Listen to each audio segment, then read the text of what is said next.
Good evening, it's Jane Birkinshaw from Love Your Lens here. Very happy to be joining you this evening to talk about our Live, Shoot, Love challenge for January, which seems a long time ago now, and apologies for not getting around to this earlier. But we're here now, and I've been very impressed with the images submitted for the theme of colour for January.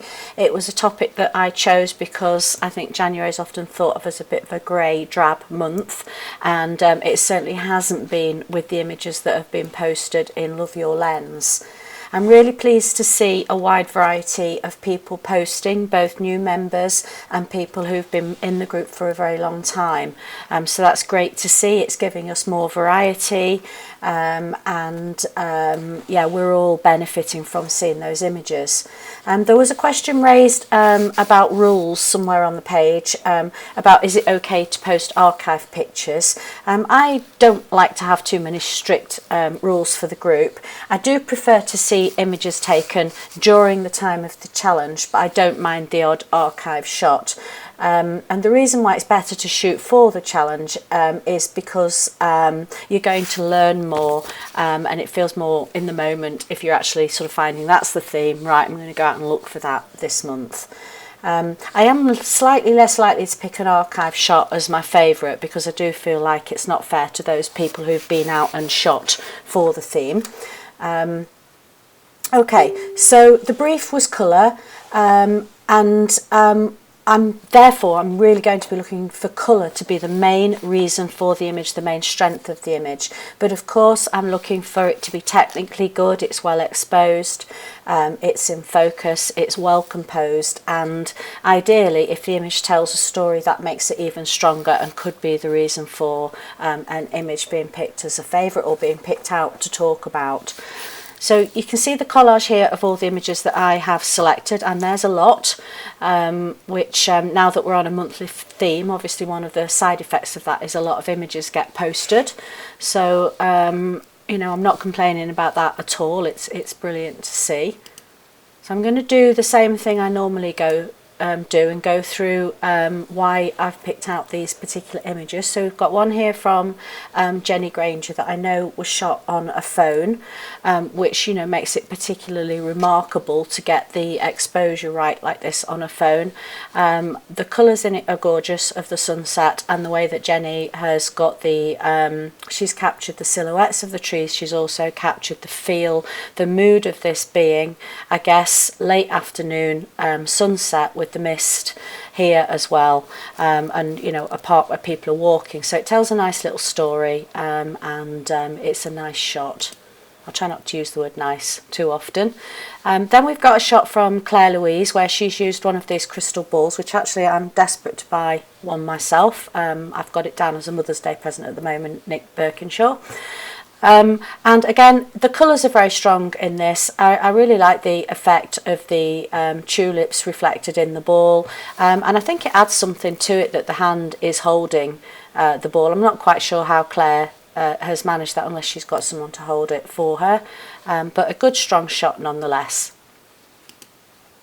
Okay, then we've got this one from Liz Kenny, which, I mean, the colours are fabulous. Capturing something like that within this light sphere, I've forgotten momentarily the actual name of them, it'll come back to me in a minute. But what I also like that Liz has done here is her use of negative space, letting all of this black area, all that does is draw your attention to the main subject, and all the colours here are very complementary to each other, so it's a nice composition, good strong colours. I'm not mad keen on frames myself. I prefer to let the image be strong, but that could be a personal preference, so you can choose to ignore me there, Liz, if you like.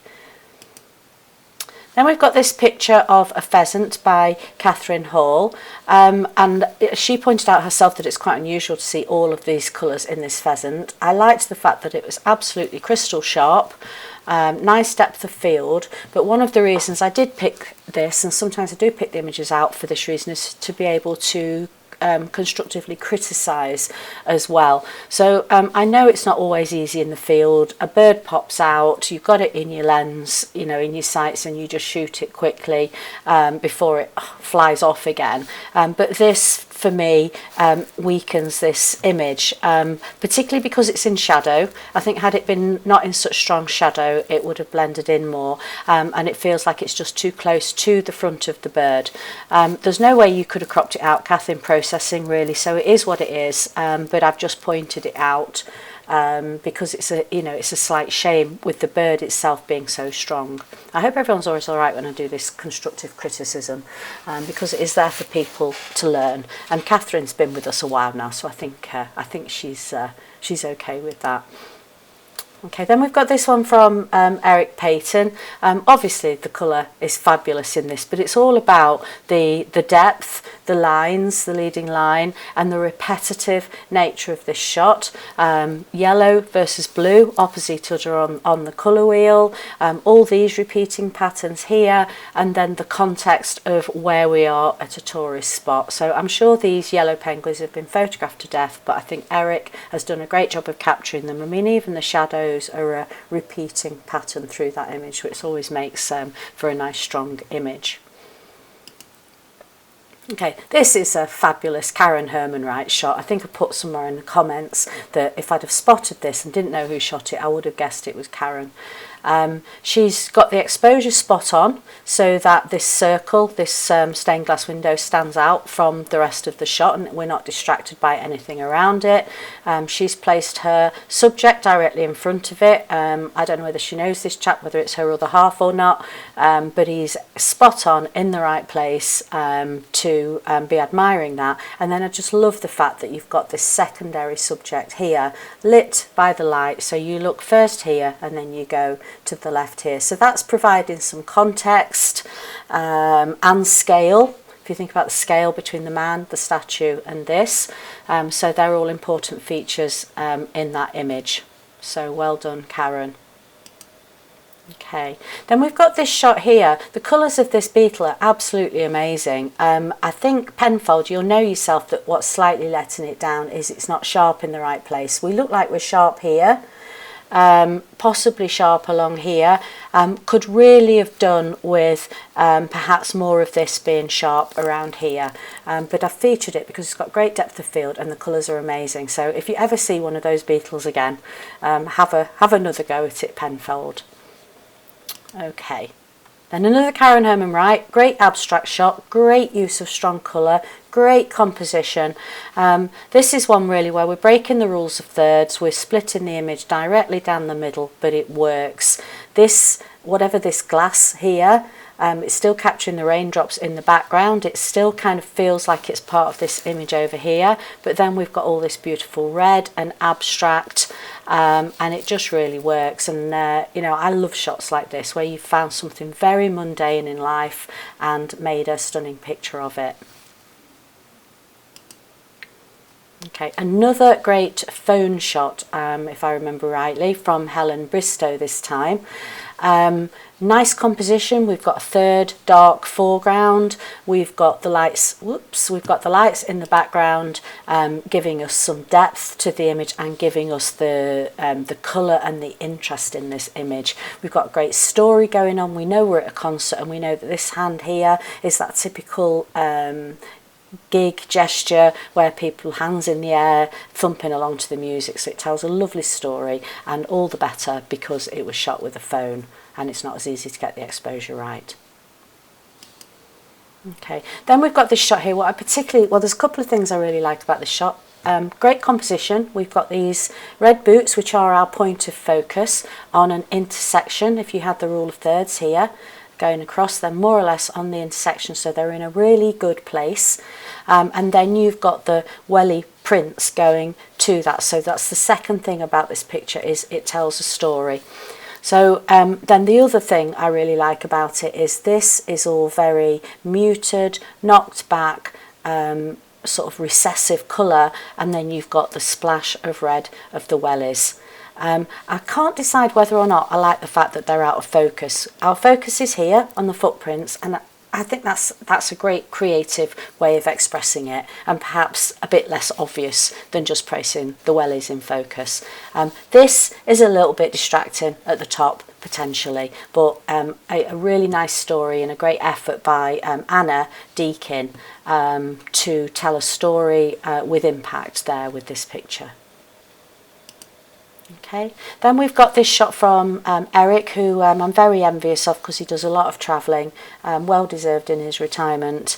So our point of focus is spot in the middle, you know, which again I like actually, because a lot of people typically might place the focus over here, but actually I think in this instance this is perhaps the strongest face of the group because of the dramatic slightly darker colours. So spot on to focus here, and then the depth of field is lovely, and obviously this image is all about colour. A great spot, filling the frame as well, getting in close, not having anything to distract on the outer edges of the frame. Okay, and then we've got this shot by Simon Hepburn, which again I really like.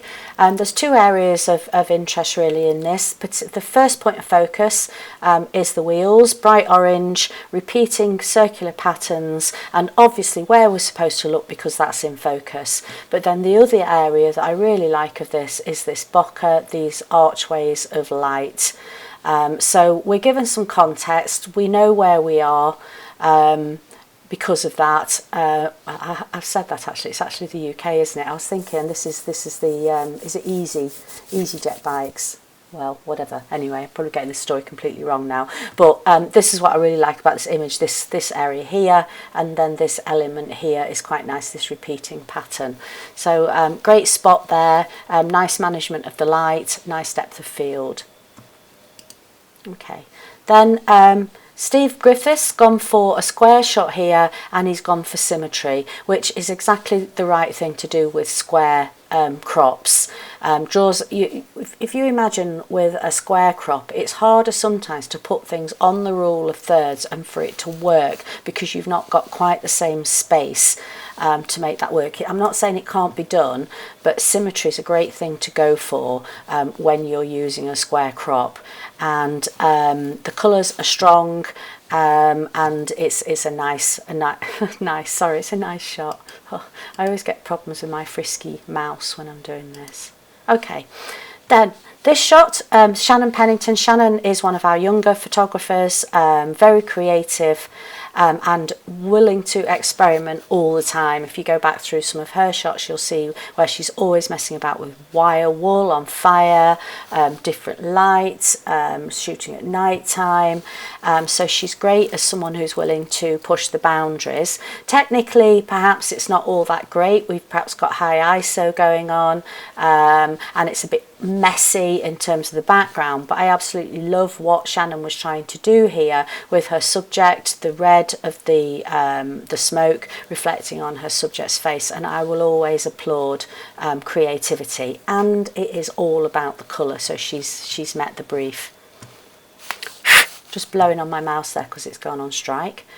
Then this shot by Tim Heslop, fantastic grab, really great spot, Tim, with all these vivid colours, and it's one of these, it's street photography, you don't have to get too fancy with it, you shoot it as it is. Great sky, orange, yellow and red of the building, that's it. You kind of almost don't have to do much more than that. I mean, you have got a nice perspective going on with the lines going off into the distance there. Arguably you could have cropped it, but then you've got this red bin in the background as well, so you know, that's a great shot, really good spot. I bet you were beside yourself when you saw that for the brief in January. Okay, then another one by Eric. I like the simplicity of the colour palette in this. It's all very knocked back, very muted colours, and then you've got your colour, which obviously is the main story of this picture, leading through the image and leading our eye off into the distance. So it's ticking all the boxes on composition and in terms of meeting the brief. Then we've got what was without doubt an extremely strong shot this month for the theme of colour. We were all wowed by it. You know, the way that the subject is kind of standing out from the black background, the direct eye contact, the expressiveness and everything. It is a top portrait, really, really nice, and very close to being picked as a favourite shot for this month by Irene. Irene Lee, or Leah. So very pleased to see that post in here, Irene. Thank you. And then finally to my favourite shot. This one is from Ray Fung, and obviously this is a fab stained window and would have been a great shot in its own right, but what I really like about this is this whole muted colour palette, and then this reflection on the wall of all the colours, and the angle that Ray's taken this at, the detail is still got in the roof. There's just something about it. It's like it's kind of split in half up this line. Feels quite dynamic because of the angle that he shot it at, but really I think for me the magic of this image is this. So yeah, lovely image, well done, spot on, Ray, and you know, that's brilliant. I'm so pleased to see, I keep saying this, probably over gushing a little bit, but really pleased to see how many of you are posting, how many of you are going out there shooting, because this is what will really improve your photography. That practice, looking out for the lights, and here Ray has really captured it. So we're well through the month of February, so apologies for that, but I'm loving some of the images that are being posted for start, hashtag start, so keep posting. I've got a feeling we'll see it accelerate a little bit between now and the end of the month, and that would be great. And I will endeavour to post much earlier for you at the beginning of March to review those images. So thanks again, and I look forward to speaking to you soon, and I hope I haven't waffled on too long.